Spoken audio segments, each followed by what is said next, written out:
Memory transcription subject, Captain Sovlin, Federation Fleet Command. Date, standardized human time, October 20th, 2136. Bombs continued to crater the industrial city as we wandered through the back alleyways. I tried to place myself in the human's mindset. It was brave, remarkably so, to wander this Harchan colony sporting a predatory appearance. Any frazzled prey soldiers would be happy to take a potshot at an invading flesh-eater, not differentiating the primates from the Arxa. The truth was, I knew so little about Samantha and Carlos's people. What compelled them to land amidst an orbital bombardment on a world that bore nothing but hostile intent? Whether they assumed I was a fugitive or not, the Terran guards had no idea what awaited them here. They had no backup and were outnumbered. The Harchan government thinks humans are a blight to be mopped up. If extermination officers here got their toes on them, well, it might make my treatment of Marcel look like summer camp. Footsteps scurried ahead of us with no way of telling if the source was Arxa or Harchan. Yet the primates showed no signs of distress, plodding along their intended path in silence. I was stunned that Samantha hadn't berated the journalists for their species' actions. She had been all too quick to lose her temper with me. Don't do anything to draw attention to yourselves.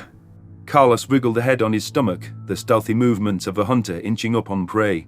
A Harchan patrol of 7 or so with, flamethrowers? In metallic suits. Shit. Looks like they have thermal cameras. My eyes narrowed. Extermination officers. Great. And they're gonna see us as soon as they look this way. The male guard huffed. The Harchan journalist's expression seemed torn between excitement and trepidation. No doubt they were second-guessing the decision to escape with the humans. They just figured it was their only chance. I don't think they'd shed any tears over seeing my guards burn to a crisp, even if the predators saved their lives. What's with the flamethrowers? Samantha growled. I chewed at my claws. You don't want to know. The humans signaled a course to flank the exterminators with their hands and crept ahead. We peeked out behind the wall just in time to see an Arxa death squad charging the Harchan. The prey reptiles crept back from the rabid beasts and lured them forward. Gasoline spurted from the lampposts at their queue, the built-in predator deterrent for our settlements. The oncoming Arxa were doused head to toe and paused with alarm. The Harchan exterminators flung a match in the gas, spared from the effect by the flame-proof garments. The screams were on another level.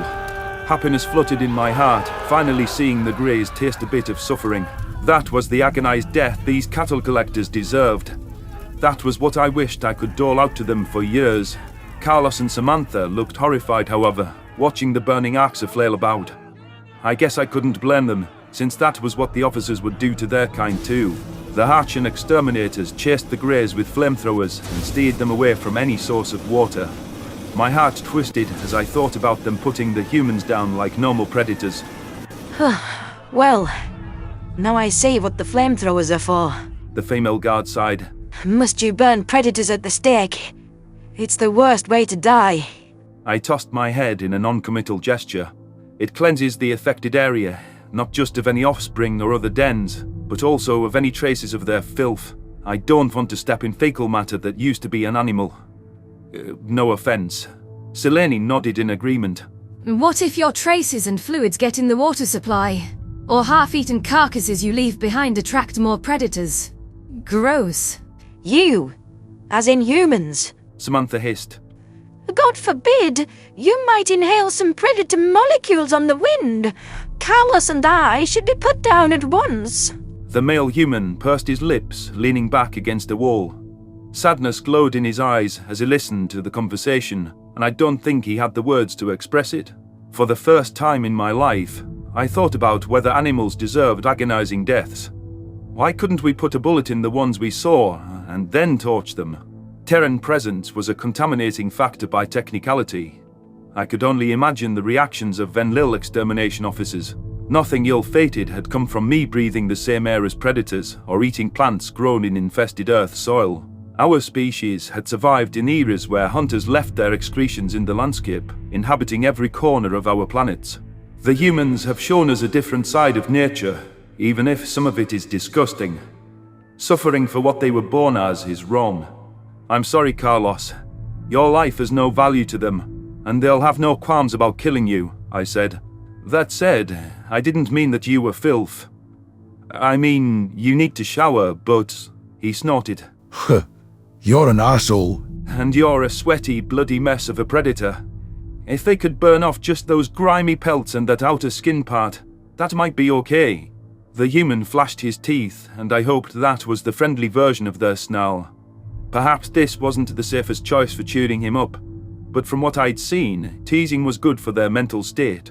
If I had misread those cues, the guard might be socking me in the jaw in a second. My spines bristled with unease. Terran behavior sure was an elusive concept to gauge. Selene gaped in alarm at the sight of the predator's fangs on display. She seemed concerned for my safety, especially after I riled up the primate. The Harchin shriveled away in disgust as he wiped the sweat off his neck with a towel. The male human wrapped the grimy rag around my neck, chuckling at my mortified expression. He looked pleased with himself.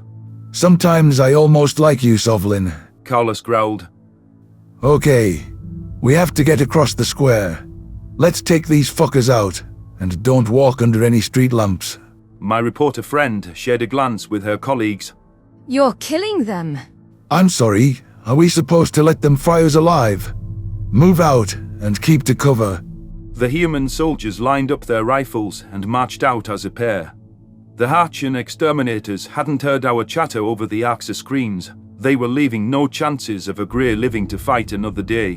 One officer was waddling toward us, pursuing a blackened cattle soldier that had collapsed on the street.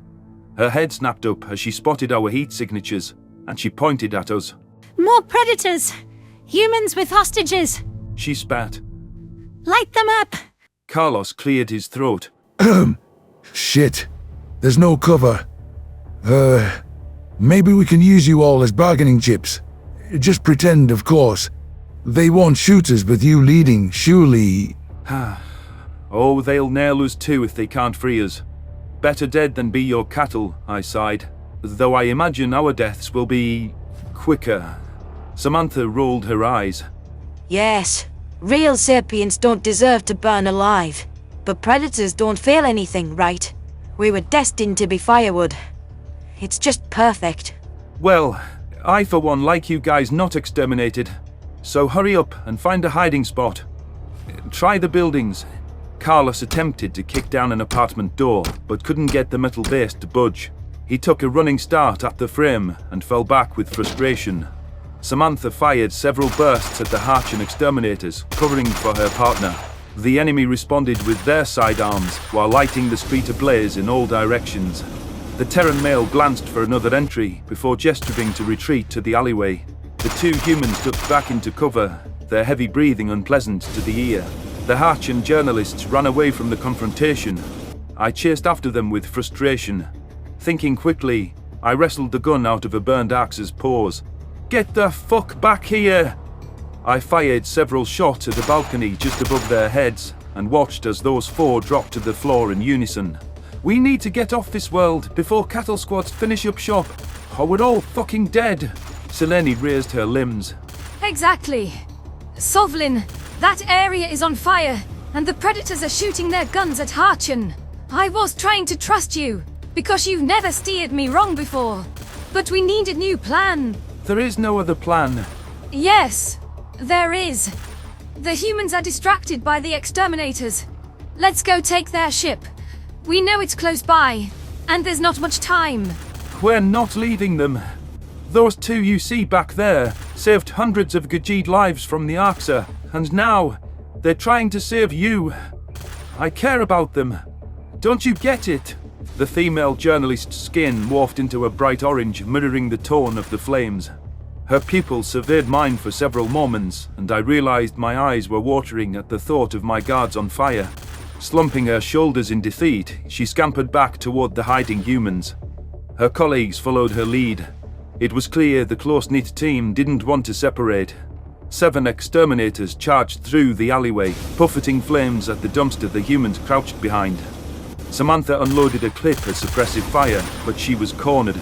Carlos cursed as his lower pelt sparked, and orange light danced across his kneecap. On instinct, he leapt up and shook his leg. An exterminator lined up their sidearm, ignoring the human's pleading shout of, Wait! I needed to get a few paces closer to make the shot. There was no time. Fear glistened in Carlos's eyes as he tripped onto the street in a sprawled-out position. The fire had spread to his boots and was making quick work of his pelt. I didn't want to see the predator die. But how?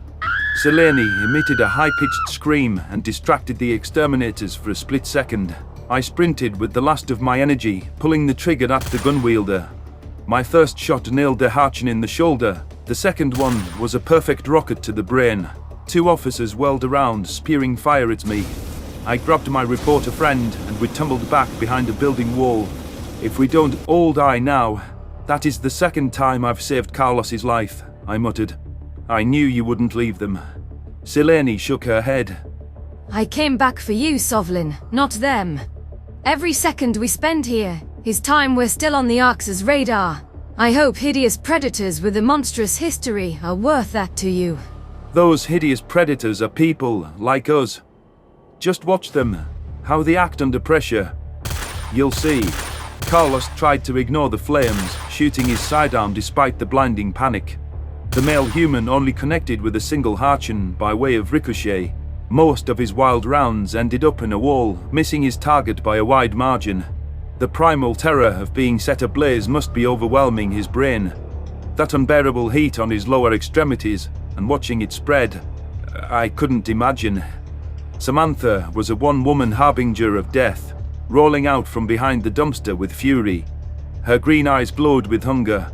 I could see the predator energy buzzing through her veins.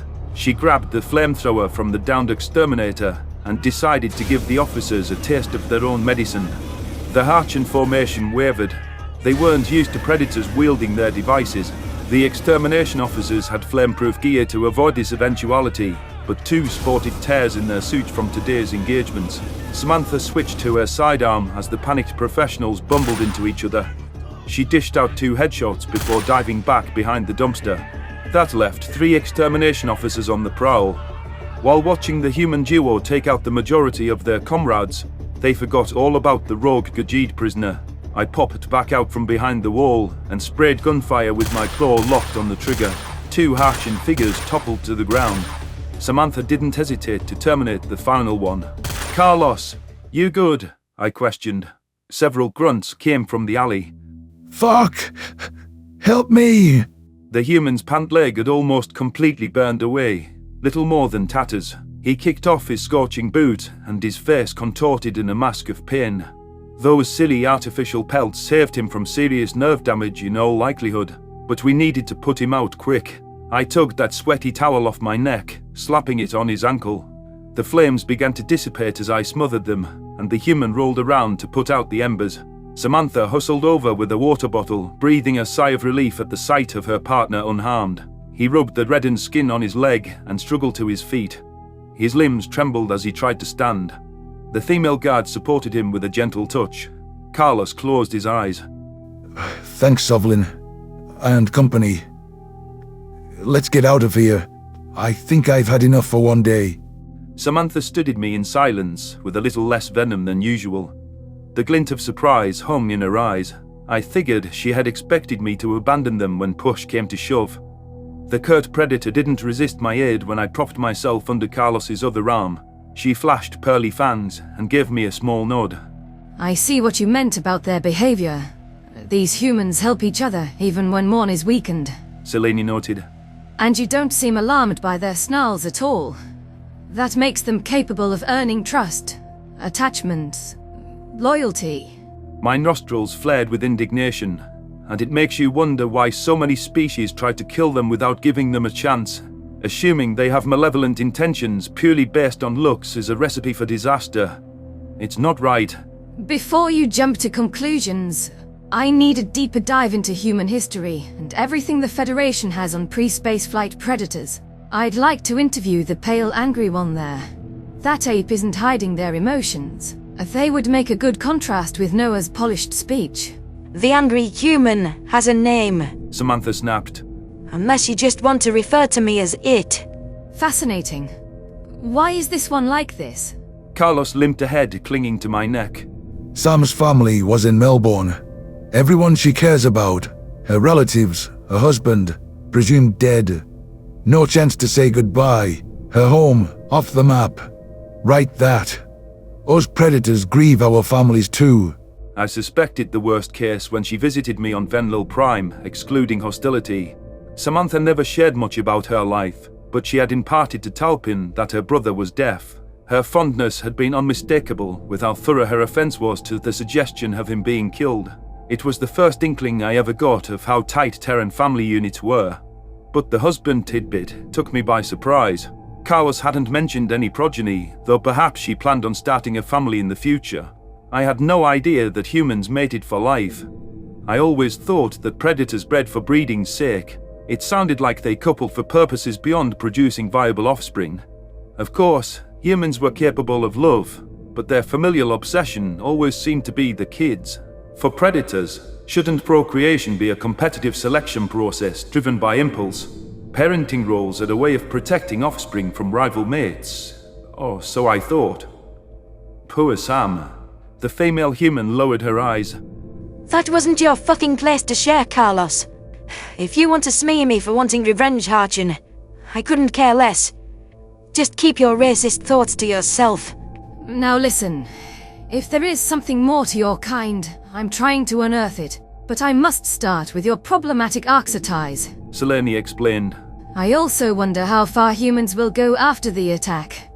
It's strange that you freed us, Sam, since it's counterintuitive to your revenge. Revenge isn't about blind genocide. Now how about less chatter, more walking? Our posse trudged across the square, vigilant for any other activity. If any of my old crew saw me now with a predator clinging to my body, they would have a conniption. Those arms, built from the digestion of flesh, felt warm and heavy, yet I wasn't disgusted by their touch. The emotional connection we established was hardly different than any other soldiers I'd served with. I wanted the humans to like me, to forgive me. We staggered onto the Terran ship with exhaustion, and the Harchin journalists skittered aboard close behind. Selene was surveying the humans with interest. I could see the makings of a story brewing in her mind. Our little band was going to leave no stone unturned investigating the Federation. With a team of inquisitive individuals at my side, it was time to get the answers the predators desired.